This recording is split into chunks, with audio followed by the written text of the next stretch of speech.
नमस्कार, मैं अमित कुमार आप सबका भारत मौसम विज्ञान विभाग की दैनिक मौसम पर चर्चा में स्वागत करता हूं। अगर हम पिछले 24 घंटे के दौरान दर्ज की गई वर्षा की बात करें तो आप देख सकते हैं कि कच्छ में अत्यंत भारी वर्षा दर्ज की गई है। गुजरात, मध्य महाराष्ट्र, केरला, दक्षिण आंतरिक कर्नाटका, तटीय कर्नाटका, उड़ीसा, पंजाब, हरियाणा और उत्तराखंड में भारी वर्षा दर्ज की गई। अगर हम स्टेशन वाइज रेनफॉल की बात करें तो आप यहाँ देख सकते हैं कि कच्छ, सौराष्ट्र कच्छ में 30 सेंटीमीटर से लेकर 15 सेंटीमीटर के बीच में रेनफॉल कई सारे जिलों में कई सारे स्टेशनों पे दर्ज की गई है। इसमें नलिया में सबसे ज़्यादा 30 सेंटीमीटर, भानगढ़ में 29 सेंटीमीटर, अब्दासा में 27 सेंटीमीटर, कल्याणपुर में 26 सेंटीमीटर, द्वारका में 23, लखपत में 23, जामजोधपुर में 22, मांडवी में 18, कलावड़ में 17, लालपुर में 17, कांडला में 16, धोराजी में 15 और लोधिका में 15 सेंटीमीटर रेनफॉल दर्ज की गई है। अगर हम आज जो हमारे सिस्टम्स बने हुए हैं, मौसमी सिस्टम्स, उनकी बात करें तो जो ये गहरा दबाव का क्षेत्र बना हुआ है ये थोड़ा सा और कच्छ से जो हमारा सटा हुआ अरब सागर है उस ओर जा रहा है। अगर एक ऑफशोर ट्रफ जो है वो हमारा गुजरात से नॉर्थ केरला तक है और मॉनसून ट्रफ की अगर हम बात करें तो वो आज गहरे दबाव के क्षेत्र से होता हुआ उदयपुर, शिवपुरी, सिद्धि, अंबिकापुर, पुरी से होता हुआ एक कम दबाव का क्षेत्र हमारा बंगाल की खाड़ी पे भी स्थित है, वहाँ तक जा रहा है। एक WD हमारा पश्चिमी विक्षोभ पाकिस्तान के ऊपर भी स्थित है। अगर हम आज के मुख्य बिंदुओं की बात करें तो आप देख सकते हैं सौराष्ट्र कच्छ पे बना हुआ गहरा दबाव का क्षेत्र 30 अगस्त तक पूर्वोत्तर अरब सागर के ऊपर एक चक्रवाती तूफान में तब्दील होने की संभावनाएं हैं। साथ ही सौराष्ट्र कच्छ के अलग अलग स्थानों पे आज 29 तारीख को अत्यंत भारी वर्षा होने की संभावनाएं हैं। उसके बाद वर्षा में कमी होने की संभावना है। साथ ही उत्तरी बंगाल की खाड़ी में निम्न दबाव का क्षेत्र बना हुआ है। इसके प्रभाव में उड़ीसा, तटीय कर्नाटक, केरला और माहे में बहुत भारी से अत्यंत भारी वर्षा होने की संभावनाएं हैं।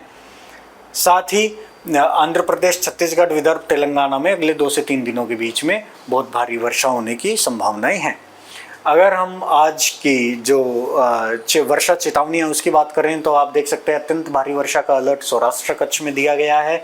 बहुत भारी वर्षा का अलर्ट उड़ीसा, दक्षिण आंतरिक कर्नाटका, तटीय कर्नाटका और केरला में दिया गया है। और भारी वर्षा का अलर्ट हमारा समूचे नॉर्थ वेस्ट इंडिया में, यानी तीनों ही पहाड़ी क्षेत्र जम्मू कश्मीर, हिमाचल प्रदेश, उत्तराखंड और पंजाब हरियाणा में, नॉर्थ ईस्ट के में असम, मेघालय और NMMT में, और उत्तरी प्रायद्वीप में तटीय कर्नाटक, तेलंगाना और उत्तर आंतरिक कर्नाटक में और कोंकण गोवा में भारी वर्षा का अलर्ट है और अंडमान निकोबार में भी।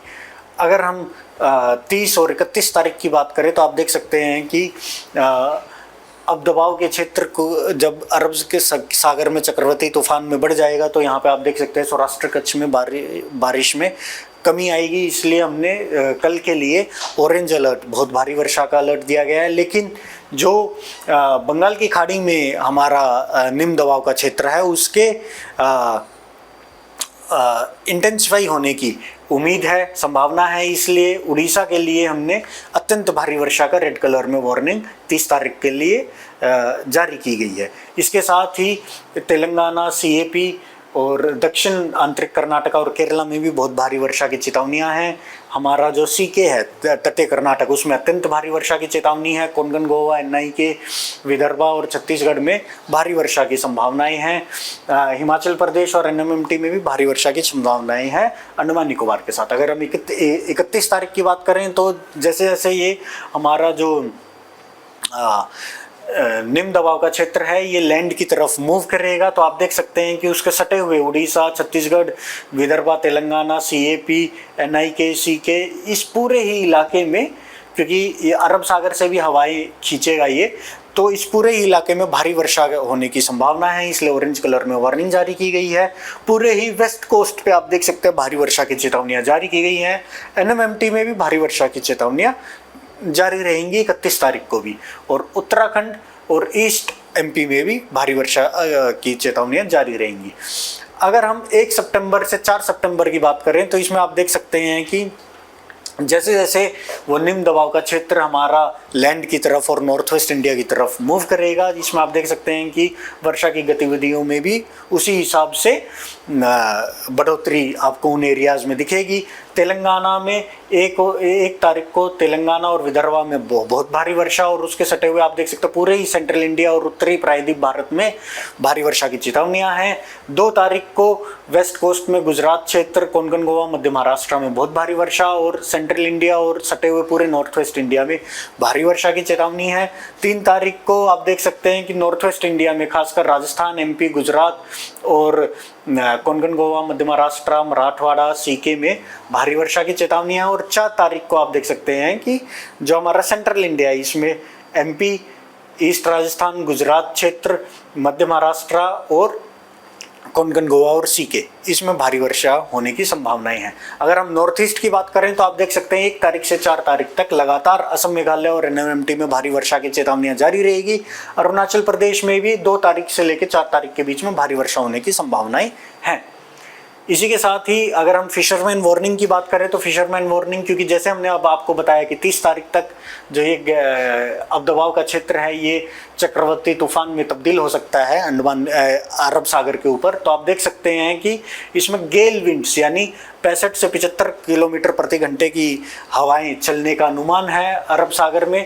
इसलिए 30 तारीख और 31 तारीख को आप देख सकते हैं कि यहाँ पे हमने फिशरमैन मछुआरों के लिए वार्निंग जारी की गई है। तो इसलिए हमारी मछुआरे भाइयों से निवेदन है कि अगले 3 दिन यानी 1 तारीख तक वो अरब सागर में गतिविधियाँ करने ना जाएं।